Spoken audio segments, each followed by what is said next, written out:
Jason X.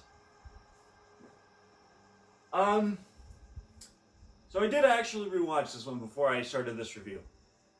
Because I knew my opinion was pretty strong on hating this movie. And after watching it, I don't hate it.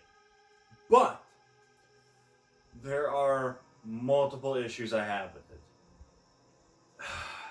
Is it dumb fun? Yes. This was one of my least favorite Friday the 13th movies.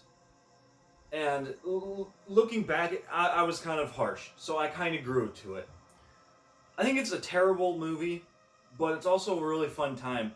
You get to see Jason in space, so he goes to space in this one. And anytime you go into space in a fucking franchise, you're thinking, yep, well, get the beer, I'm going to sit down and I'm going to try to watch this and enjoy it.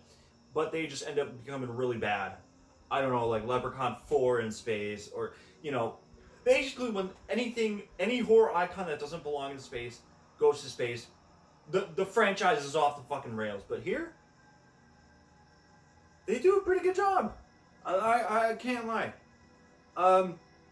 They bring Jason onto this ship like years after Earth 1 died, and it's like a future version, and they were frozen, and the kills in this movie aren't that bad. But the issues I have with it are the characters and the pacing. The pacing for a dumb fun movie is like a dumb fun movie, so it's pretty fast paced, but I would have liked a little more of exploration, more story to this. It's only like briefly brought up in like conversations, which it's kind of irritating, but what are you gonna do? Jason is obviously the best part and continues to still be the best part of all these movies. Kane Hodder does a really good job. There's like this liquid nitrogen kill. It's pretty cool, I guess. Yeah, the characters are dumb as all hell. Oh my god. Just stereotypes. They still try to fit nudity in there. It's a Friday the 13th movie after all, so that felt forced. I would have completely understood if they didn't have nudity in here. Like, it's really not needed. But we found a cyborg that you can show her boobs because it's a cyborg. Why the fuck not? So it's kind of stupid. It's not an awful movie as much as I like to say it was, but just rewatching it, I've kind of grown to it, and I'm just kind of like, it's all right. I'll set it in. I'll watch it. It's a fun watch here and there. Guys, if I were to watch this like once every week, I'd tap out like the third week because I just, it's not my style and it's not my Jason. The Uber Jason, cool ass look.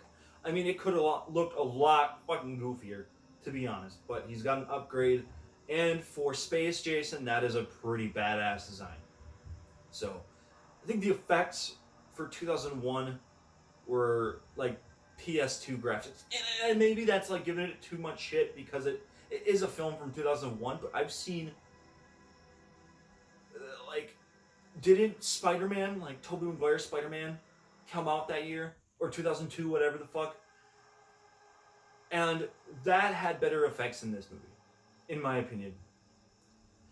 I think this movie aged terribly, but if you're into something like a bad fun movie night, and or are a fan of I know there's a fan base that fucking hates this movie, and then there's like 35% of the fan base being like, oh hey, it's not that bad. So I think I stand more on the hate side of it, but like I said, I've grown to it. It's just okay. I'm gonna give it a bronze TV. Asked me a couple years ago, I would have given it a broken TV, but now, like I said, I'm just okay with it. It's still bad, but it's whatever. So that's my reviews. That is my review on Jason X. Thank you guys for watching, and I'll see you on the next one. Peace.